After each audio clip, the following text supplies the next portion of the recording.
Hey guys, welcome back to the channel. Today we're going to be cleaning the interior carpets that were inside the Celica. I removed them a while ago, but I just want to store them, and before just putting them in a bag and putting them somewhere away, I wanted to do a deep cleaning. That way I could reduce the chance of mold growing on them, and that way when I need them, they're just ready to put back in the car.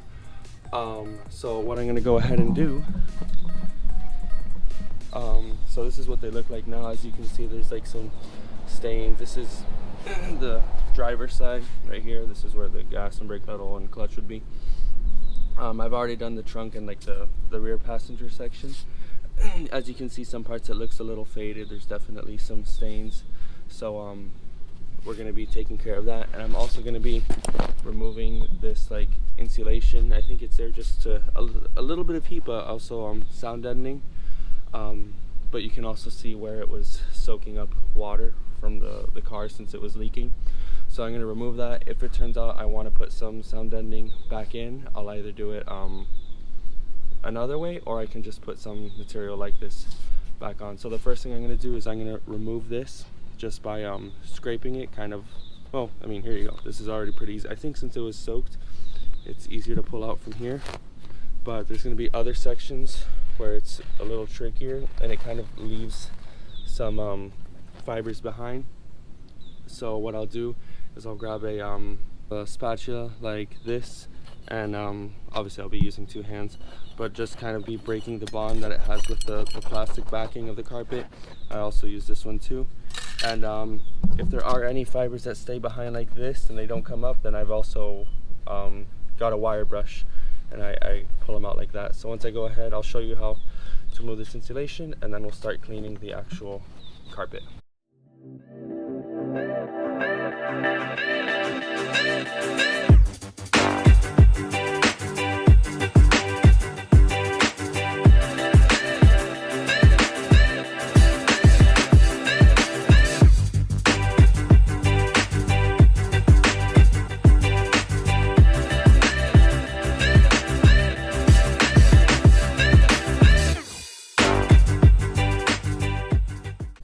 As you can see, most of the insulation is gone. There's a little bit left here, but I can just use my wire brush and kind of help scratch that off.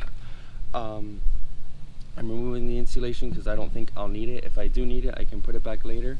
But what I did notice is that this plastic floor mat, which is where your feet, this is the driver's side, it was attached to that insulation, so I pulled the threads. There's also one here for your other foot. So I'll definitely be reattaching that. I'll go ahead and clean it first, and then I can maybe take it to an upholstery shop or just sew it back on. That shouldn't be too big a deal. So I'm going to go ahead, remove the rest of this insulation, and then we'll start the actual carpet cleaning. And if you didn't want to remove the insulation, you could just skip this step and go into the carpet cleaning. You'll just have to let it dry a lot longer because that insulation is going to get soaked. So I'll be back once we've removed all this other insulation.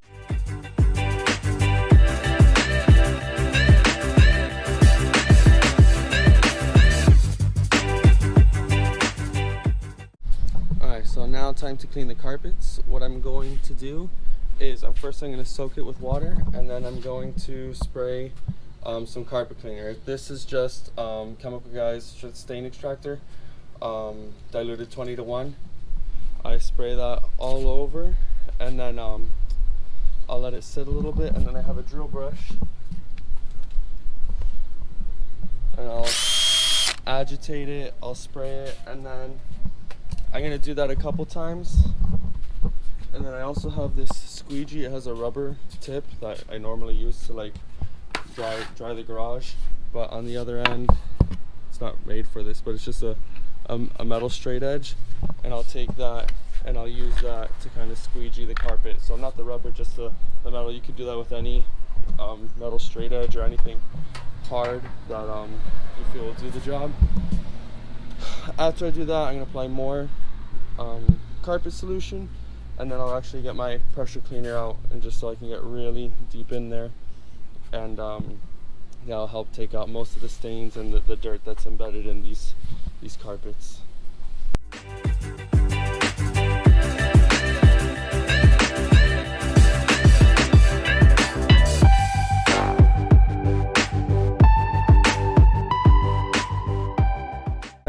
I just wanted to show you guys some things while I was using the drill brush. There's obviously areas that are more saturated with dirt than others. So you kind of see where I'm going here, there's not too much happening. Every now and then you might see a little yellow tinge, but over here you see like this yellow color. So those are just areas that you know you have to spend more time in and focus more water and stain extractor and just more time with your drill brush. And especially when I'm pressure cleaning and squeegeeing, I gotta make sure to really hit those areas well. That way I lift all the contaminants out of the carpet, and it has a good end result. So I'm gonna go ahead and keep using my drill brush, and I'll be back with you on the next step. So as I'm rinsing off, I just wanted to show you some things that I found interesting. This was the driver's side. I don't know if maybe they had a floor mat here so it didn't get as dirty, or maybe the passenger just spilled their coffee a bunch of times over the years. I mean, this is a really old car. I don't know, there could even be some like smoking residue in the carpets or something. But whenever I hit the passenger side, you mostly just see like white suds, like as if it was just soap, and that was even when I was doing the pre-soak. But whenever I get over here, you're gonna see how like disgusting it turns. So here it's just a lot of white suds. I'm gonna bring this out a little bit. So you see a lot of white suds as I rinse it out. Even if I get close, it's mostly just white soap suds. And now when I get over here, you see a much darker color coming from the rinse.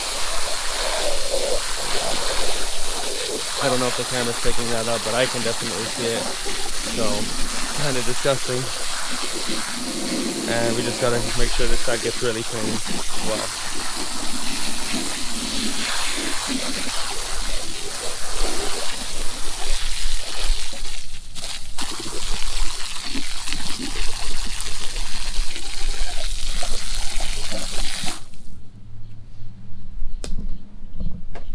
Now you can grab your squeegee. Now I'll just show you this section. I won't do too much of this just because it's hard to do with one hand, but I hold it at an angle and I pull, and you can see all that water come out of the carpet. Whenever there's a fold, it gets a little awkward. Put some pressure with my foot. There you go, like that. And now you see if I squeegee this area, I bet it's gonna look pretty unpleasant. So let's put that here. Sure you can see. There you go, there's a little bit of yellow in that.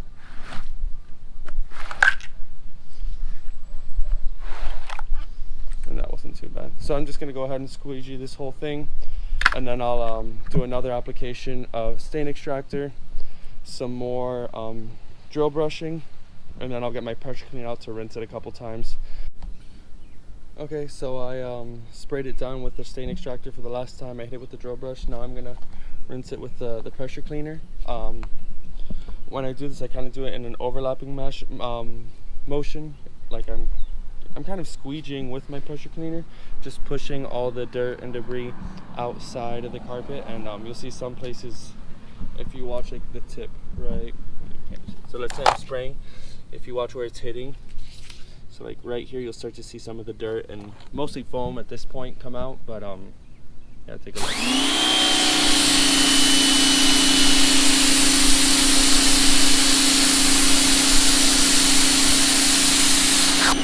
There's a slight tinge in some spots. When we get over there, it'll probably be dirtier.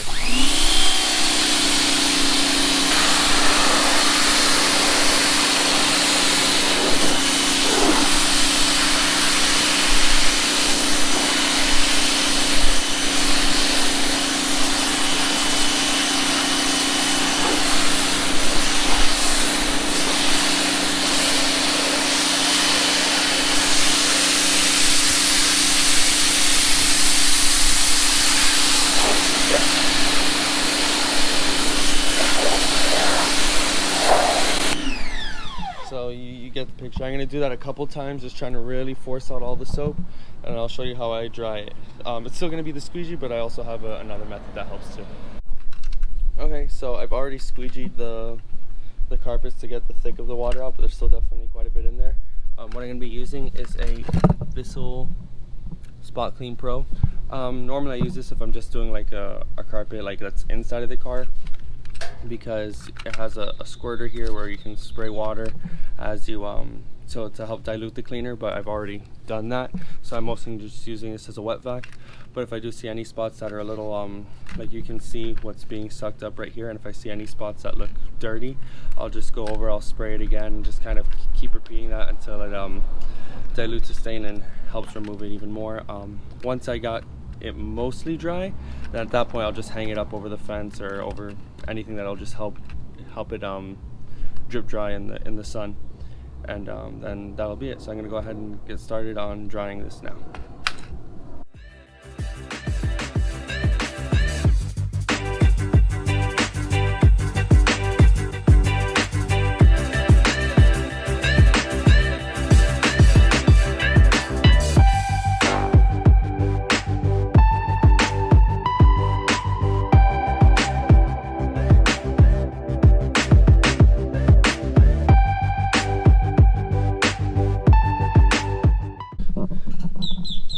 So as you can see, this is the water that is sucked up. It's still pretty dirty, so it's, even though this got a lot of water out, everything, a lot of dirt out of the process I've done so far, this still helps get dirt out. So I'm gonna go empty this and I'll continue vacuuming out. So this is what it looks like after it's done. After I washed it, I vacuumed it, I did everything. It's all dried out now. This looks pretty good. I'd be happy with this if it all looked like that. This looks okay as well, but on the driver's section, right here is where we have the most fading. This is where that black pad was, like a rubber mat. So this is what it, looked like originally. And then you can see how faded it is here. And there are some other faded sections in the rear as well. What I'm gonna go ahead and do, I'm just going to do, I'm gonna spray with some RIT dye and see how that goes. I'm just gonna do this section first, and if I like how it turns out, then I might just give another coat to everything in the back just to keep it uniform and just kind of give it a deeper black. Alright, so I've prepared my black dye. What I did for this is just some hot water, some black RIT with a little bit of dishwashing soap, and what I'm going to be doing is I'm going to spray it in, and then I'm going to agitate it with this brush. I've also sprayed this down a little bit so it's a little damp. That's supposed to help set the dye in, and so what I'm going to do, I'm just going to go ahead and start applying it.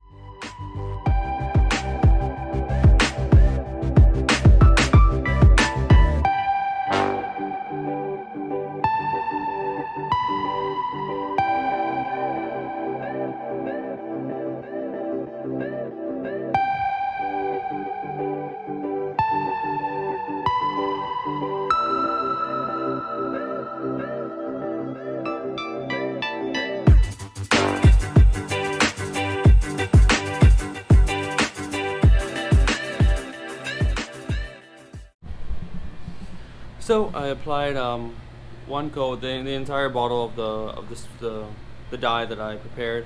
It definitely looks black right now. It looks pretty good. I was combing it through to make sure it got spread evenly, and also I don't want it to lose the texture that it had. It's supposed to get darker as it dries, so if it's this dark already and it gets even darker and no problems arise, then I'll definitely do the rest. We just got to see how it goes at this point. So now I'm just gonna let it dry really well. I might comb it as it's drying as well, just to kind of help keep that texture. If I do anything else, I'll be sure to let you guys know, but for right now I'm just gonna let it sit in the sun and dry. Alright, so this is the finished product. As it was drying, the same brush I was using to spread the dye in, I would just kind of mess with the fabric because it would get a little crusty. But it dried like normal. It feels just like the other carpets. After the first dye, it was a darker black, but what I noticed is that when I rubbed my hand on it like that, I'd flip it over and I'd have some black dye on my hand. It wasn't a lot, but it's just something I didn't want to put in my car and then have to worry about what I put on the floor, things like that, and it transferring over to clothes or bags or skin, whatever. So I rinsed it with a hose, and you could definitely see dye leaving, but it did get darker. This was a lighter tone. It might be a little hard to pick up on the camera. I have some before and after pictures that you can see the difference. So it certainly helped. It would look darker if you didn't rinse it off, but then you have the chance of it transferring to other things. I'm probably gonna just go ahead and do the other ones. They're not as bad as this one was, but if this one looks better, I have the extra dye. I got 3 bottles of it, and I only went through like half and a little over half on this section. So just to use the product, I'll go ahead and dye it again just to see how it goes. And I'll show you the process when I was rinsing off the dye to see how much comes out, but it still turns out looking pretty well. So I'll get back to you guys when I'm rinsing off the excess dye in the carpets. So this is what the carpet looks like once it's dry. It does feel a little bit weird. It feels a little crusty, but whenever you use the brush and you just brush the carpet a little bit, it gets the normal texture back. But as you can see, when I brush it, there's a little bit of dust coming up. I think that's just some of the dried dye in the carpet. So last time there was leftover dye too, so what I'm going to do now is I'm going to hose it down, and you'll be able to see the dye leaving it. It will still be blacker than it was before. It'll be more uniform. And same thing, you can see some kind of like white marks here when you brush the carpet. It kind of gets rid of those marks, and you can still see the dye coming out and that dust. So I'm going to go ahead and rinse them out, let them dry, and then we'll be done with the carpets, and we have to move on to other projects.